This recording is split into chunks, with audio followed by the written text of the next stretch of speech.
So, రీసెంట్‌గా నేను ఒక పెద్ద మనిషిని కలిసాననమాట. సో, ఆయన ఎవరు అనేది పక్కన పెడితే, ఆయన ఒక వెల్తీ పర్సన్. ఆయన్ని నేను అడిగిన ఫస్ట్ క్వెషన్ ఇది. నాకొక 2 ఫైనాన్షియల్ అడ్వైస్‌లివ్వండి. ఏవైతే ఫాలో అయ్యి నేను గూడా మీ స్టేజ్‌లో ఉండొచ్చు అని జెప్పి. ఆయన చెప్పిన ఫస్ట్ విషయం ఏంటి అంటే, "బాబు నీకొక రూ. 1000 రోజుకొస్తున్నాయి అంటే 500లో ఎలా బతకాలో నేర్చుకో. మిగతా 500ని సేవ్ జేసి ఇన్వెస్ట్ జేయడం తర్వాత సంగతి. ముందు వచ్చిన దానికన్నా తక్కువలో బతకడం నేర్చుకో" అన్నారు. సో, ఆయన్ని వెంటనే నేను రివర్స్‌లో అడిగింది ఏంటి అంటే, "సార్ 500, రూ. 1000 ఇప్పుడు ఎవరు బతకగలుగుతున్నారు" అని. ఆయన ఇన్‌స్టంట్‌గా నాకిచ్చిన ఆన్సర్ ఏంటి తెలుసా? పక్కన మనిషి మన గురించి ఏమనుకుంటున్నారో పట్టించుకోవడం మానేస్తే 500 గాదు గదా! 2, 300లో గూడా ఒక రోజుని గడిపేయొచ్చు అని.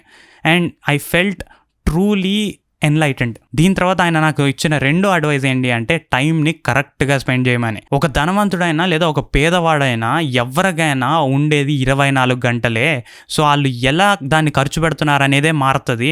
మిగతాదంతా సేమ్ అని చెప్పారు. ఇవన్నీ మనకి ముందుకు తెలీదా అంటే నాకు తెలుసు, మీకు తెలుసు. బట్ దాన్ని పట్టించుకోం. అట్‌లీస్ట్ ఇది చూసిన తర్వాతైనా మీకు తెలిసిన వాళ్ళకి షేర్ చేయండి. మీరు కూడా ఫాలో అవ్వండి. మేబీ ఆయనంత వెల్తీ కాకపోయినా ఎంతో కొంత ఫైనాన్షియల్ ఫ్రీడమ్ అచీవ్ చేయొచ్చేమో.